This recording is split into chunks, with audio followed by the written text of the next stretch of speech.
Hello friends, welcome to my biology classes. आज का हमारा न्यू टॉपिक है आर्कीबैक्टीरिया। इसे पढ़ने से पहले हम लोगों ने प्रीवियस 2 लेक्चर में बैक्टीरिया के 2 लेक्चर हो चुके हैं। उसमें यू बैक्टीरिया और बीजीए ब्लू ग्रीन एल्गी के बारे में अच्छे से पढ़ रखा, उसको आप पढ़ लीजिएगा क्योंकि आर्कीबैक्टीरिया और यू बैक्टीरिया के बीच में कुछ डिफरेंस है और बहुत ज़्यादा इंपॉर्टेंट है वो। तो वो आप पिछली क्लास में पढ़ लेंगे तभी यहाँ समझ में आएगा। ठीक, आर्कीबैक्टीरिया आर्कीबैक्टीरिया जो है group of ancient bacteria. Group of ancient bacteria से आप क्या समझ रहे हैं? पहली बात, फर्स्ट लेक्चर में पहले ही पेज में मैंने पढ़ा रखा है बैक्टीरिया के कि बैक्टीरिया एक ग्रुप होता है। ओके, यहाँ ग्रुप ऑफ एंशिएंट बैक्टीरिया मतलब सभी बैक्टीरिया के ग्रुप में ये जो बैक्टीरिया है आर्कीबैक्टीरिया, ये एंशिएंट है। किंगडम क्या है? मोनेरा। सेलुलर ऑर्गेनाइजेशन की बात किया था हमने? प्रोकैरियोट। सेलुलर ऑर्गेनाइजेशन 2 होते हैं, यूकैरियोट या प्रोकैरियोटिक नेचर। ठीक, चलिए, तो बैक्टीरिया क्या होता है? Prokaryotic cellular organisation. तो ग्रुप ऑफ एंशिएंट बैक्टीरिया क्यों बोला गया? क्योंकि अगर बात किया जाए तो अर्थ पे सबसे पहले आर्कीबैक्टीरिया आया। उस वक्त टेम्परेचर बहुत ज़्यादा हाईली कंडीशन था, इन्वायरमेंट रिड्यूसिंग मतलब ऑक्सीजन एब्सेंट थे। ओके, तो ये बैक्टीरिया सबसे पहले आया। तो ओल्डेस्ट लिविंग फॉसिल्स क्या होते हैं जिसकी स्टडी मतलब हजारों साल से की जा सके।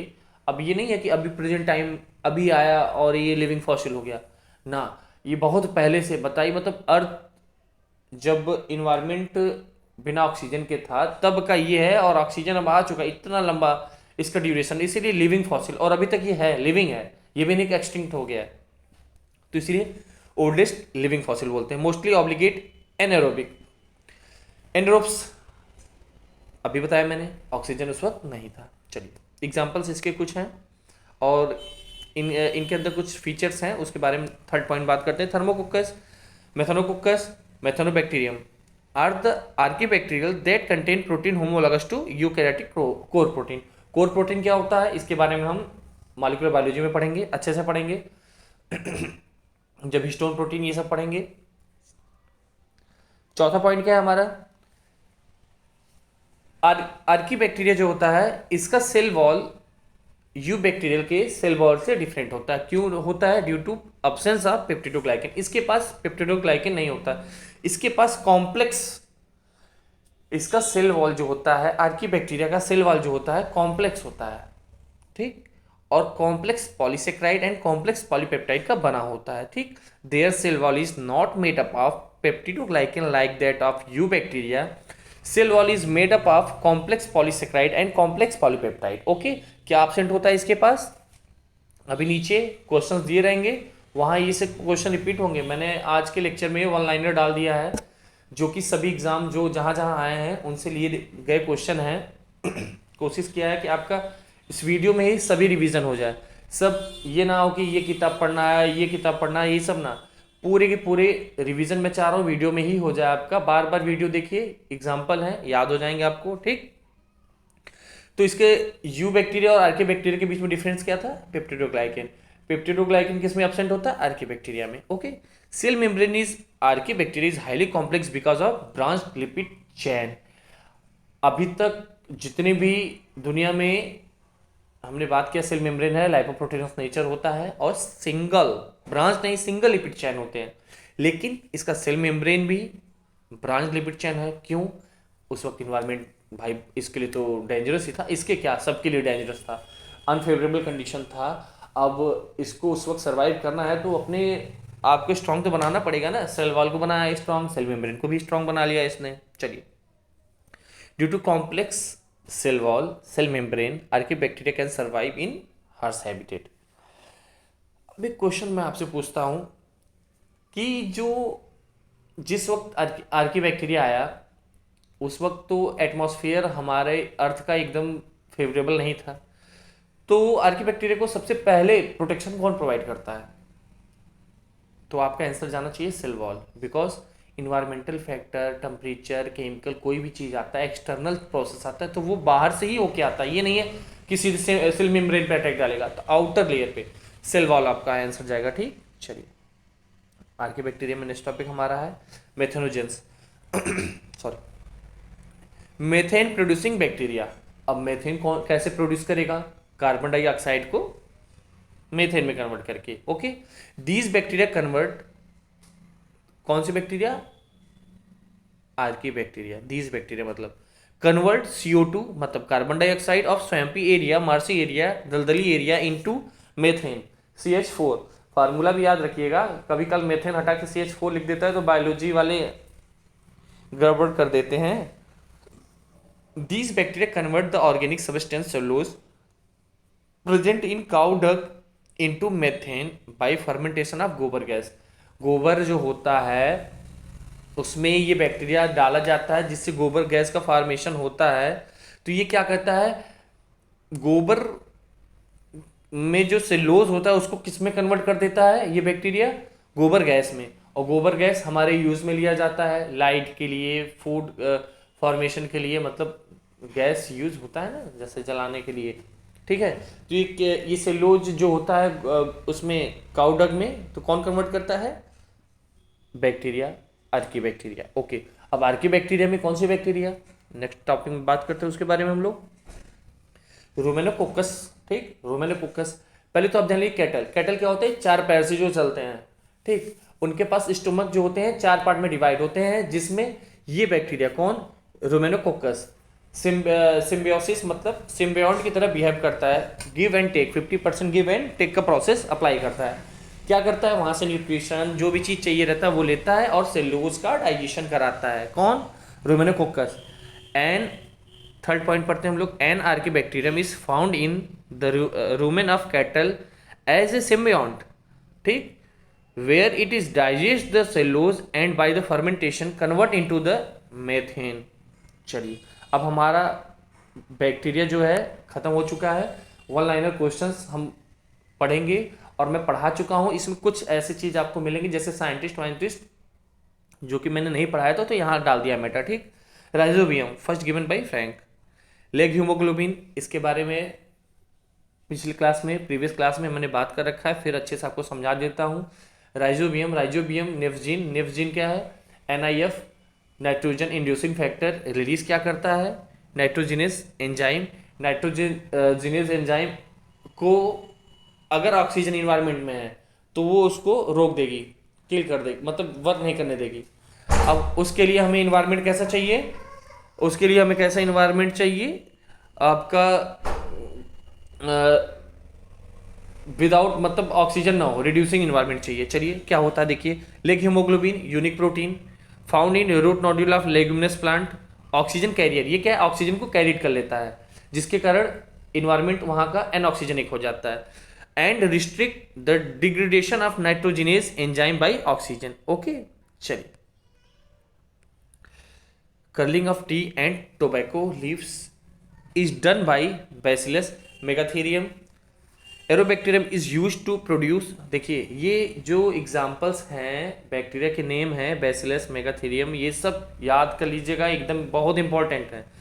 मैक्सिमम देखिए जो क्वेश्चन आते हैं TSGT हो गया, PGT हो गया, GIC, ये जो आते हैं कॉन्सेप्ट बेस्ड क्वेश्चन नहीं आते, बहुत छोटे से आते हैं, रट्टू क्वेश्चन जिसको हम लोग कहते हैं वैसे आते हैं, जिसमें ज़्यादा दिमाग नहीं लगाने की आवश्यकता है। आप लोग को जैसे पढ़ाया गया है वैसे पढ़ के बस एग्जाम दीजिए। 100% क्वेश्चन, 99 पॉइंट तो क्वेश्चन कवर यहीं टॉपिक से हो जाएंगे सब, आपको कहीं इधर उधर नहीं भटकना पड़ेगा। जो भी मैटर जहाँ जहाँ से मुझे लगेगा कमी है मैं उठा के दे दूंगा आपको। आप बस रेगुलर क्लास करते रहिए, अभी से लग जाइए।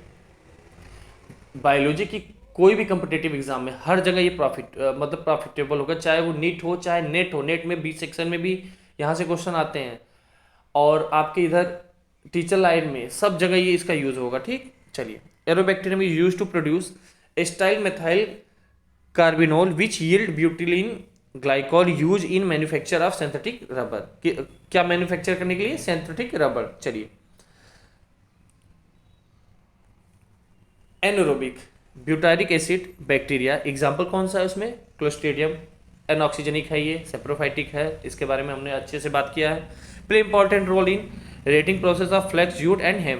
फ्लैक्स जूट हेम जहाँ भी आ जाए सब इसको तो याद ही करके रख लीजिए, क्योंकि एग्जाम के इकोनॉमिक इंपॉर्टेंट, जब हम बॉटनिकल इकोनॉमिक इंपॉर्टेंट पढ़ेंगे वहाँ के लिए बड़ा फेवरेट क्वेश्चन है, खासकर जूट। ओके। विटामिन B12 किससे प्रोड्यूस होता है? Pseudomonas डिनाइटिफिकेंस।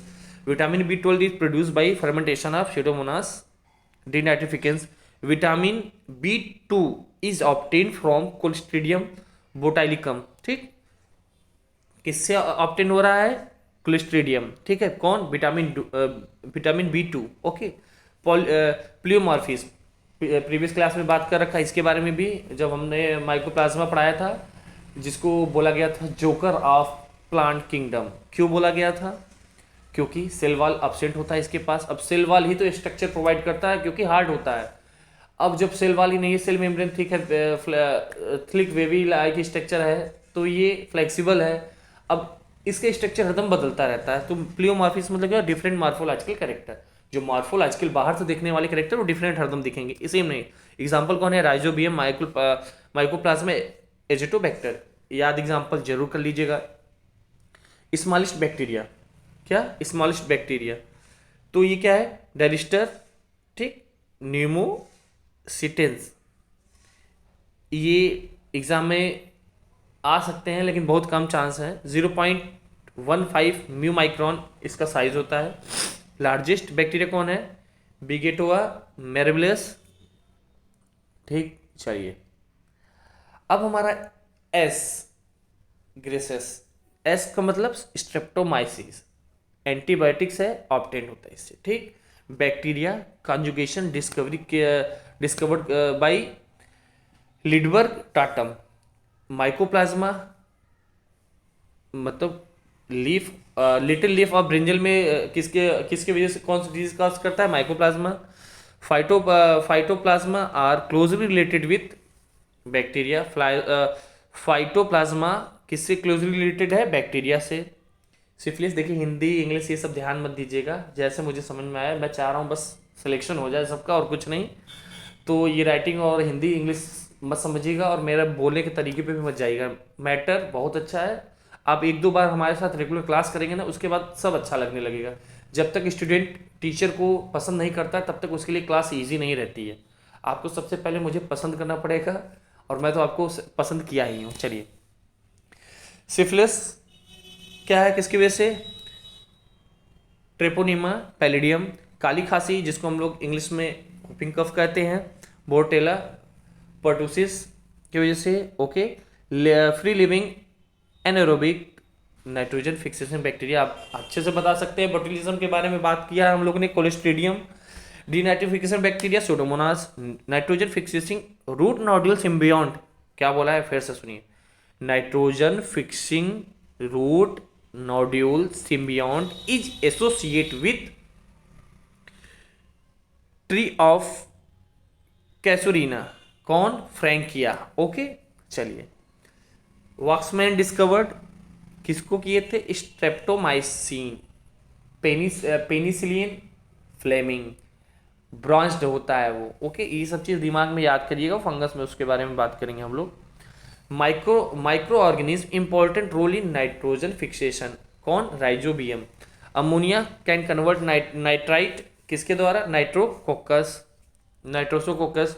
मेल्सन and Stahl use which ratio isotope for their experiment? N15 use किया था। किसको? कौन से रेडियो आइसोटॉप को यूज किया था? N50 को। ट्रांसफॉर्मेशन शब्द आते हैं तो दिमाग में तुरंत गिरफ्त आ जाने चाहिए। अब इसमें एक चीज और आपको याद करना है, कभी काल पूछ लिया किस बैक्टीरिया के ऊपर इनका मतलब वर्क हुआ था, तो diplococcus pneumonia. Transformation diplococcus pneumonia was discovered by किसने? ग्रिफ्थ ने। ठीक, एस्टोबैक्टर क्लोस्ट्रीडियम, ये free living nitrogen fixing bacteria है। बोटुलिज्म बात कर रखा है, फूड पॉइजनिंग। और ये क्लोस्ट्रीडियम मतलब बोटुलिज्म, क्लोस्ट्रीडियम जो है ये एनारोबिक सेप्रोफाइटिक बैक्टीरिया है। चलिए आगे चलते हैं। इप्रोफाज born in host cell without hampering its replication is called as lysogenic. Absence in archaebacteria में सॉरी आर्कीबैक्टीरिया में क्या absent होता है? बात कर रखा है हमने, peptidoglycan. Bacteria is parasite other bacteria. जो बैक्टीरिया पैरासाइट हो, डिपेंड करे अदर बैक्टीरिया पे फॉर फूड, उसको कहते हैं हम लोग पैरासाइट। अदर बैक्टीरिया उसको क्या कहते हैं? कौन बैक्टीरिया है वो? Bdellovibrio. ठीक, चलो, corkscrew shift from bacteria spirochetes कीट्स, ठीक। ग्राम नेगेटिव बैक्टीरिया कौन है, कौन कौन सी हैं, मतलब स्यूडोमोनास, एग्रोबैक्टीरियम बायोटेक्नोलॉजी में अच्छे से बात होगी उसके बारे में। और फिलहाल एग्रोबैक्टीरियम जहाँ जहाँ आए उसको एक जगह लिख के आप पूरा याद कर लीजिएगा, क्योंकि एग्रोबैक्टीरियम हो गया, ई कोलाई हो गया, ये सब बहुत इंपॉर्टेंट है। ज़ैंथोमोनास, ये सब क्या है, gram negative bacteria.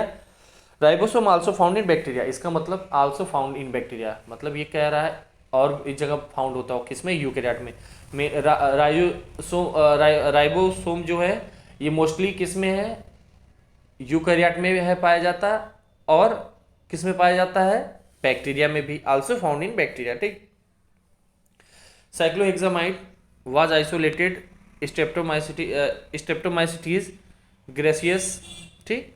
The pectin digesting microbes utilise in flax jute stem retting कौन, क्लोस्ट्रीडियम, याद रखिएगा ये सब, जितने स्क्रीनशॉट लेके याद रख लीजिएगा, बस इस राइटिंग वाइटिंग ध्यान मत दीजिएगा। सल्फर बैक्टीरिया कौन है, जो सबसे बिगेस्ट लार्जेस्ट बैक्टीरिया हमारा है, जो है आप पीछे पलट के देखिए।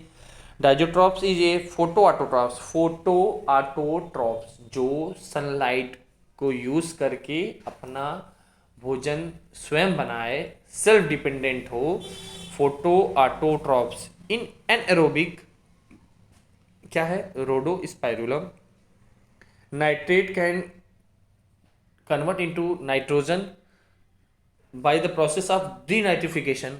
फायर ब्लाइट ऑफ एप्पल किसकी वजह से, बैक्टीरिया की वजह से। Autoclave sterilization, one liner question है, मैं बस बोल दे रहा हूँ, फिलहाल मुझे बोलना भी नहीं चाहिए था, आप स्क्रीनशॉट लेके पढ़ते, फिर भी मैंने बोल दिया है। Autoclave sterilization.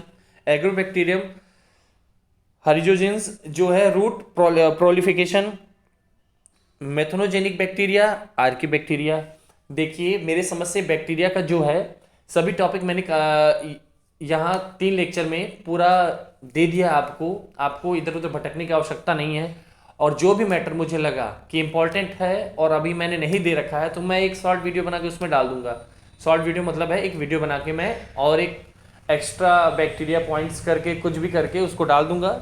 आप निश्चिंत होकर क्लास को बार बार रिवाइज करिए, पढ़ते रहिए और फिर क्वेश्चन सॉल्व करिए। अगर क्वेश्चन नहीं सॉल्व होता है तो आप प्लीज़ कमेंट करिए कि हाँ ये क्वेश्चन मुझसे सॉल्व नहीं हो रहे हैं, यहाँ मुझे दिक्कत आ रहा है, तो मैं ज़रूर आपका हेल्प करूँगा। और वैसे भी मैं आपके लिए ही पढ़ा रहा हूँ, मेरा पूरा कोशिश है कि सभी बच्चे सेलेक्ट हो जाएं। ओके, थैंक यू, पढ़ते रहिए, मस्त रहिए।